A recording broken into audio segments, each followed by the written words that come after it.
All right, so when it comes to being an armed citizen, there's a lot of concepts that people seem to hyper focus on. And personally, I feel like we might be overthinking some of it. I know I am, but I'm also hoping to get some of your feedback in the comments below because I might be wrong about some of these things. And honestly, I'm just trying to clarify some of these more confusing ideas that I just can't wrap my head around because I don't have the experience. So I really do look forward to having some of your help when it comes to these different topics. Now, I did reach out to a friend in law enforcement to help provide some clarity about this particular conversation, and that was very enlightening, which is another reason why I want to share this information with you. And there's quite a few things to go over here, and honestly, some of them are kind of important, so that's why I'm hoping we can kind of hash this all out together as a community, and we'll get into all of that as soon as I get a word in from today's video sponsor. The sponsor of this video is Aura, an all-in-one digital security asset that can protect your identity. If you've ever received emails saying that you've won a free prize and all you have to do is submit your personal information to receive it, you've likely been victimized by data brokers. Data brokers are sites that sell your personal information all over the dark web to the highest bidder, which can be very dangerous. Now, legally, they have to remove your information upon request, but they make that process extremely arduous, which is where Aura comes in.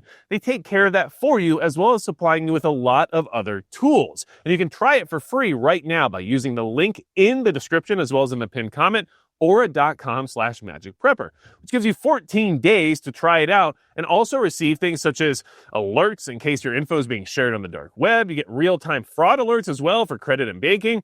24/7 monitoring to keep your identity secure, a secure VPN, a password manager, as well as a US-based customer service support team, which can help you out in case anything goes south. Now, finding out your information is being sold all over the dark web to malicious actors is very upsetting. So make sure you check out Aura in order to try to protect yourself, protect your identity, and maintain security over your digital footprint. Thanks to Aura for supporting the channel. There's a link in the pinned comment down below. So now the first concept that we tend to overthink and hyper-focus on, especially in a training environment, is momentary light activation. Now, in case you're not aware of what that means, we'll go ahead and pull up this Glock 45 here. It's unloaded and safe.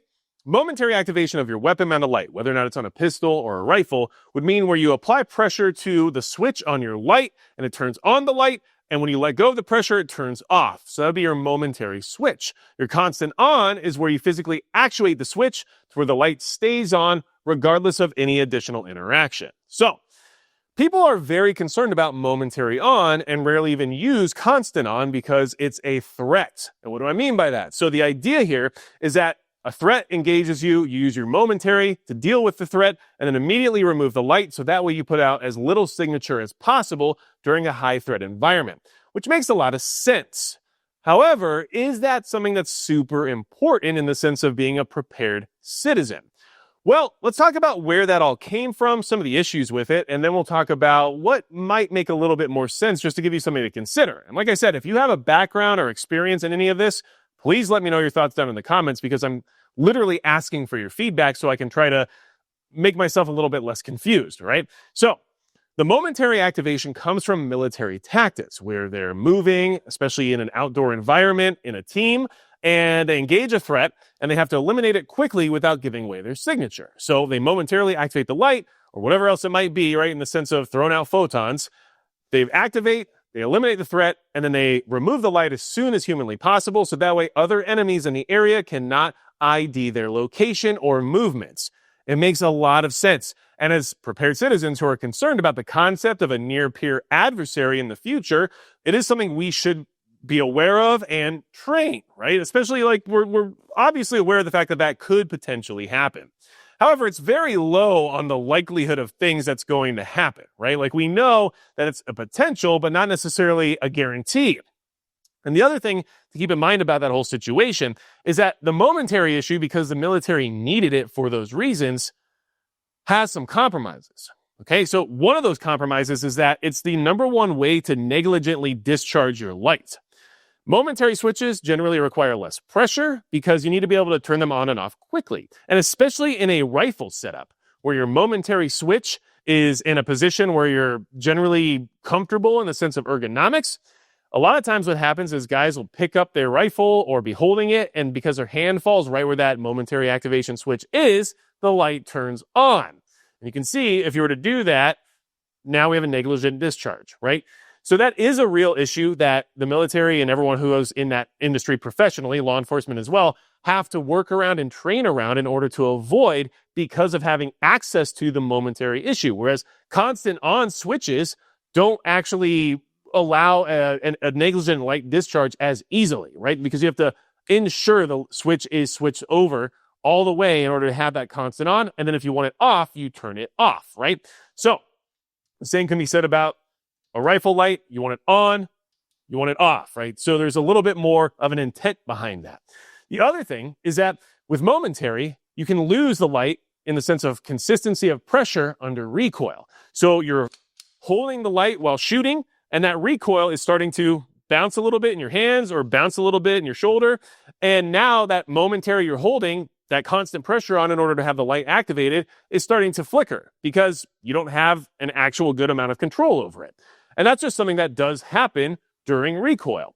So these are issues that come along with the momentary situation. Whereas under recoil, if you were to go constant on, no issue with the light turning off, and then just turn it off once the recoil is done, right? So why am I bringing this up? Because in a domestic scenario, especially if we're talking about like law enforcement, which honestly is more likely to be emulated by a prepared citizen than military, just because of the way logistics and community and everything else works. But regardless of that, in a domestic situation, once, let's say, somebody enters a house, rather than doing field tactics, right? Somebody enters a house or a building because there's a threat or some sort of a hostage scenario, whatever it might be.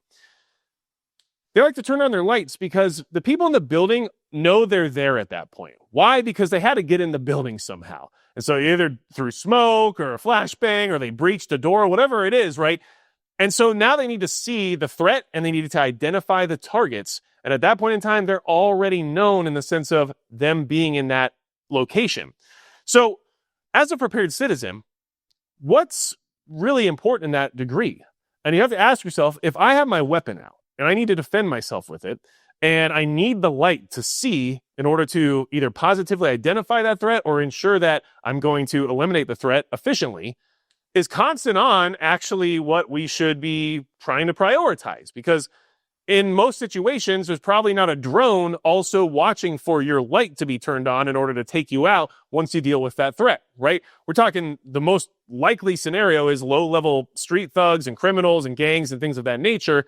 Although a near-peer situation could exist, it's one of the least likely scenarios, right? So like, this is where the momentary on thing kind of starts to boggle my mind a little bit, especially because one thing I also was very not concerned about, but just kind of curious about is, if momentary is so important and it's the only thing we should be using, why does every weapon-mounted light have a constant on mode, right? You would think that they would just get rid of it if it was such a problem or if it was not desirable. But it seems like they understand there's a reason why you might need that. And especially from more of a domestic situation rather than some sort of, military conflict type scenario, it would make some sense that once the light's on, you probably need it. And then you don't necessarily want to have to worry about if it's staying on under recoil or turning it on accident because your momentary switch was in too convenient of a place, right? So those are all things that I have thought about and that I think we have overthought when it comes to momentary light activation. We're very, very concerned about it. But then in reality, like, not only do we maybe not need to worry about it so much, but it might actually not even be the right choice for what it is we need to do in the sense of using lights in conjunction with weapons, right? So that's a very long and roundabout way to say momentary light activation. I don't know. You tell me. Now, what's the next one that I think people overthink and is something it's reasonable to consider, but I don't think it's as important as maybe even I thought it was, right? And yeah, I'm totally could be wrong about all of this. Don't get me wrong. Like I know that, but I'm just trying to create some thought and have some discussion, right? And I will be in the comments chatting with y'all because I really do want to know your opinions on this stuff. The next one is going to be sidearm team universality. What does that mean? So let's say you have a small team, a mutual assistance group, right? Maybe it's you and like 4 or 5 other people. Not something huge. Because if you have a big team, like logistics start really mattering, especially because you have that large of a team, there's likely a level of resources involved, right? But if it's just you and like your neighbors or like a couple of guys you hang out with or shoot with on the weekend, right? Sidearm team universality would mean that everybody on your crew has the same exact sidearms.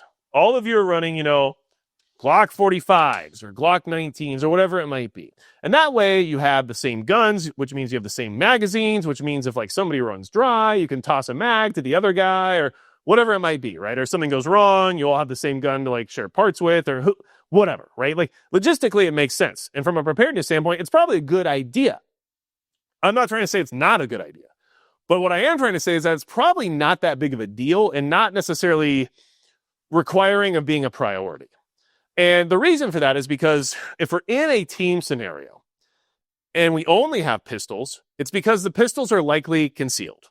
And at that point in time, it's because whatever it is you're doing in a team scenario isn't requiring kinetic action per se. It's just that you need to have a level of protection in case maybe things go south and maybe you're just doing some recon in town, which is now occupied or whatever, right? Like these are the things we think about in this weird community we're in, which I appreciate, by the way. But in that situation, how important would it be for you to be able to toss a mag to your buddy when you're all concealed carrying? Like probably a really low probability of that actually mattering if it ever got to that point. Let's not forget that like if you're carrying a modern pistol, you have a decent amount of ammunition. Now, the other thing to keep in mind is that if we are in a team environment and you do have rifles and you're wearing kit and you're out there patrolling or in like a squad environment, or maybe you're actually having to do some sort of a raid type tactic, right? That's not something I'm qualified for, but some of you definitely are. So this is a possibility, right? Well, how important is your handgun at that point in time at all, right? I mean, relatively just because it's a backup plan, but is it so important that you need to have your handgun and extra mags and everybody else there needs to have the same exact handgun just in case everyone's rifles go dry, all the mags are empty, everybody's equipment starts to break down, everyone runs their pistols dry, and then the one guy who has the spare magazine can toss it to you to load that pistol so that way you're ready to go, right? Because we're not doing maintenance on these things in the field if we're actually out there donning rifles at this point in time.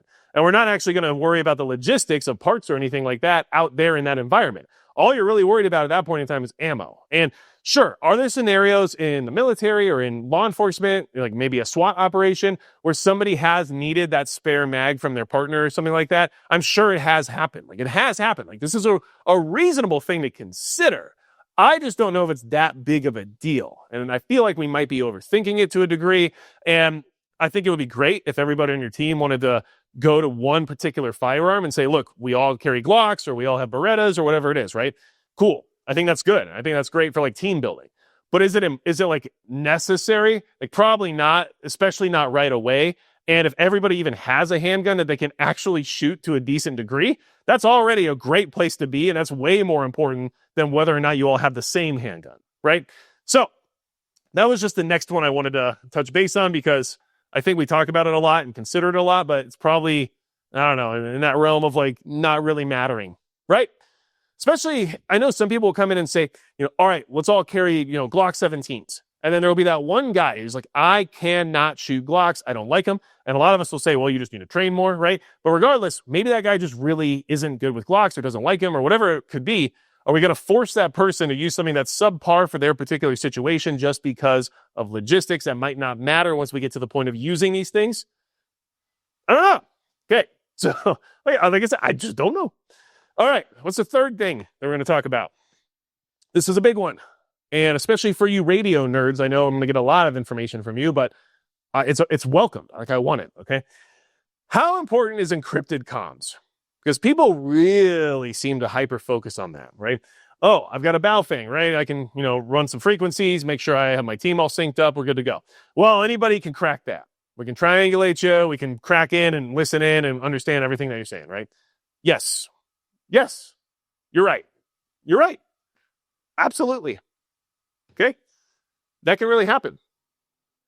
Even this. What's this? This is a Walker's FireMax headset that has a built-in FRS radio. Has like 19 channels with a bunch of sub channels, right? So your standard like Motorola walkie-talkie, which is built into a headset, it's kind of cool actually, right? And I brought this out for a particular reason, but we'll get to that here in a second.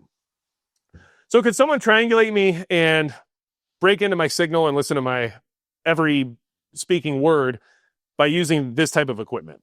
Yeah. Oh, yeah, they can. I'm not going to argue that point. You're right about that. However, how important is that?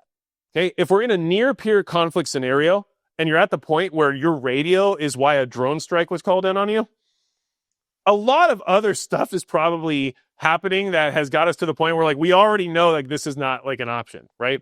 I don't know. That's just my opinion, but I could be wrong. Regardless, the other thing I'm trying to say is that although these things aren't encrypted and could be easily cracked, you know what's great about them is that you can actually use them like right now. And you can get these for everyone on your team like right now and actually use walkie-talkies and talk to each other like right now and not have to have like anything complicated, not have to have any kind of expensive setup, and actually practice communicating, which is more important than not using anything at all because nobody has encrypted comms except for maybe one or two guys who are into that kind of stuff. And then now you have what? One or two people to talk to? Not super useful. But if you can give 12 of these out to 12 people who barely know anything about radios, but they can at least click a button and make sure the channel's on the right number and say, yeah, that's me. I'm over here in the side of the field right now. That's actually more useful, right? So there's a couple things you can look at when it comes to this. And this is just my opinion, right? So this I can strap on someone's head and say, go to channel 15. And they'll just be like, cool. And guess what? We can just talk to each other while wearing these and their hearing protection and hearing enhancement. Nice and easy, super basic. Yes, anyone else can hear. Maybe don't tell everyone your address or every waking move that you're going to, accomplish during your movement or whatever it is. But regardless, what I'm trying to say is like you can actually use these and talk to your buddy and get used to that idea. Whereas not using anything because it's not encrypted doesn't really get you much experience, does it?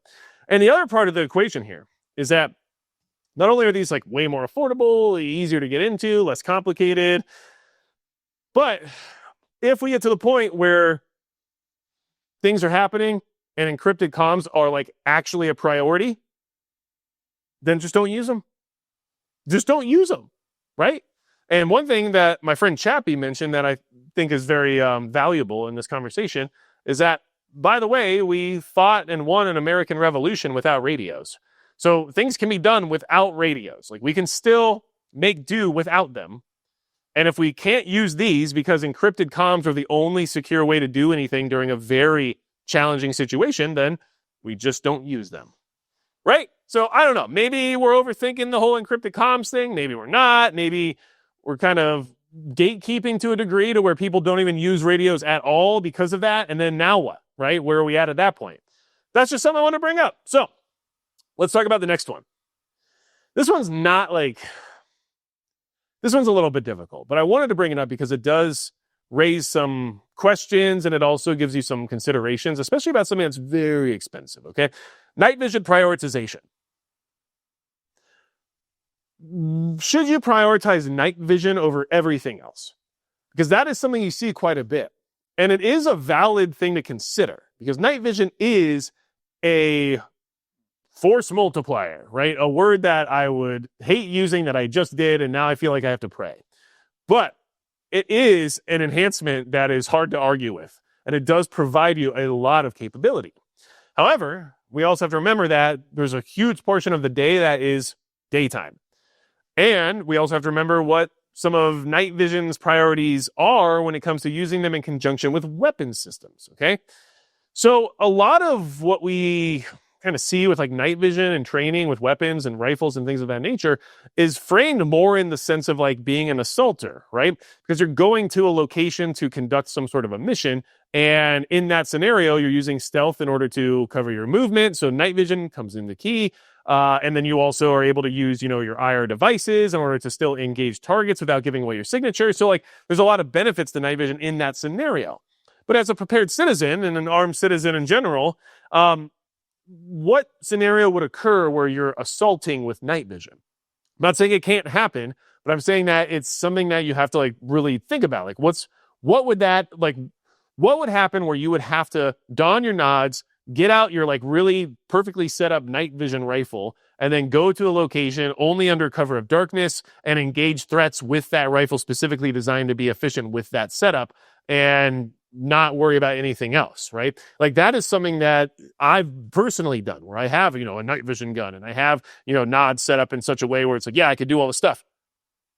But like, I'm also not an assaulter. Like, that's definitely not my job if I'm on a team. Like, they should not send me first, right? Like, so like, these are things you also have to be realistic about with yourself, I guess, too. However, there are some things that you should keep in mind regarding night vision. All right. And I'm saying this because of how expensive it all is. If it was cheap and it didn't even matter, whatever. Like, set it all up and be good to go, right? But all the good night vision equipment is expensive. Even that stuff that's like, airsoft quality that still gets the job done is still hundreds of dollars. Like, we're not talking about something that's like, like really, really cheap. It's still going to cost you a lot to get into that entire setup. And so prioritizing it is something that you might really need to like consider financially. And then if you're setting up your guns like with night vision only in mind, and then we have, 16 hours of daylight besides that 8 hours of night, like this is something that you really have to like figure out in the sense of like, does this make sense for what I'm doing? And like, when would I be using this weapon in general, right? We don't really get to decide that. So here's some things you need to at least consider, and let me know like if you think night vision prioritization might be a little bit overthought or hyper focused on when it's not necessarily like a hyper realistic use case for the prepared citizen, more so than like the military or the police, right? So first off, mobility, at least from my experience and from my opinion, is like the primary benefit of night vision. You can move through an environment in complete darkness and still see where you're going and still get through, right? You can navigate. So to me, like that's the priority of night vision, is navigation and mobility. So that's where like it's like it really shines, to me at least, okay? Then when it comes to your rifle setup regarding night vision, well, what does your rifle need? Every rifle needs to be able to work in daylight, low light, and in darkness, okay? And so how do you accomplish that task in general? Like, let's just forget night vision at all in this conversation for right now. Well, in daylight, you have, an optic or an aiming system, iron sights or whatever, right? Like you have that part, cool. What about in low light? Okay, in a low light environment, you might need a flashlight, right? So that way you can light up something a little bit brighter and see what you're trying to engage and identify a threat a little bit better. And then in darkness, the flashlight still accomplishes that same exact task. So night vision adds a capability that the rifle already was able to do in the sense of being used at night, but then it just allows you to be more efficient at night specifically and in that darkness specifically, right? And I guess something else to keep in mind with the way rifles work with night vision is that every rifle is a night vision rifle once you have night vision. So once you have nods and you have a rifle, that's your night vision rifle, right? So yes, set it up in a way that makes sense that you can use it, but do you need to make sure it's the only use thing or the use that you intend for that particular weapon? That's something that I think we maybe hyper focus on quite a bit. And it's because it's very cool and it is very fun, but it does create some compromises when you're always trying to optimize for that one particular use. The other thing to keep in mind, right? I'm just going to keep going, I guess. And please give me the feedback, because I know a lot of you are like night vision experts in comparison to anything that I've ever done. So maybe I'm missing something here and like, I might just be completely wrong. And that's good. Like, that's what I'm okay with that. Like, I literally am okay with that because I don't have the experience or the background to be an authority here. I just want to have this conversation so I can learn more. But here's the thing. If you are using your night vision setup offensively, then it does make sense to make things a little more efficient for that purpose, because you are needing to accomplish that mission as efficiently as possible in order to survive, right? And so yes, if you are an assaulter or if you are someone conducting a raid or going somewhere to do a mission of sorts, and you know that night vision will be involved and used in conjunction in order to succeed in that mission, then yes, having things optimized for it makes sense for that particular scenario. I agree with that, okay? However, in a prepared citizen scenario, there's a higher likelihood that people like myself will be in a defensive posture more often than an offensive posture, right? And defensively, when it comes to night vision, it's a great tool because you can see things coming at you without having to reveal your location. You can identify light from very far away, so you have a really long detection range. And of course, you can engage things without them knowing if they also don't have night vision. However, because of the fact that near-peer adversaries all have night vision, and every, citizen who wants night vision can acquire it, regardless of whether or not they have malicious intent, well, because of that fact, in a defensive situation, it's important for your rifle to be able to passively aim with a red dot optic or something along those lines. And the reason for that is so that way you can be in a defensive posture without giving away your particular position to anyone who might be assaulting you. And if they're assaulting you at night, it's pretty easy to assume they have night vision. And if they have night vision, using your illuminator or your laser, right, is going to immediately signal to those people where you are.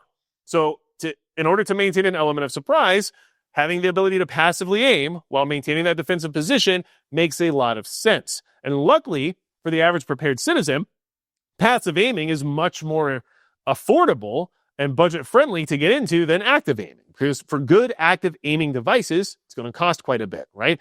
But for passive aiming, you just need a red dot sight. And there's a lot of affordable red dots out there that have night vision settings. And you can get mounts that are a little bit taller that make it a lot easier to use. And now you have that capability while also having a rifle that's still capable during the day and everything else as well. And right here on this rifle, you can see this RCR sitting on top provides me that passive aiming capability. Maybe not as efficiently as something else might because of it being a little bit further back on the receiver, but it still gives me that option if needed. And of course, in a defensive scenario, it would be very useful. So let me know about night vision being a little bit overthought or maybe over prioritized, because I think it's very cool. And I think that it's something that, like, if you can acquire it, you should, because it does allow you capabilities you otherwise do not have access to. But assuming it's the only capability that matters, especially when you set up your rifle, which might be used during the day and might need to be efficient at that, could be problematic, right? Okay, so let's get to the last one, because I know this is getting long, but like, I have questions, man, and I just want to know the answers to them as well. And I know you have questions too. So like, let's just do this together, you know? So here's one that has some nuance to it, but it's something that I think we should at least ponder on, okay? And that's going to be speed reloads. Now, what am I referring to, right? Like, so like 1R1s on the range and like being the fastest at reloading and everything else, right? This is important, but not for the reason that is portrayed, if that makes sense. So here's the thing.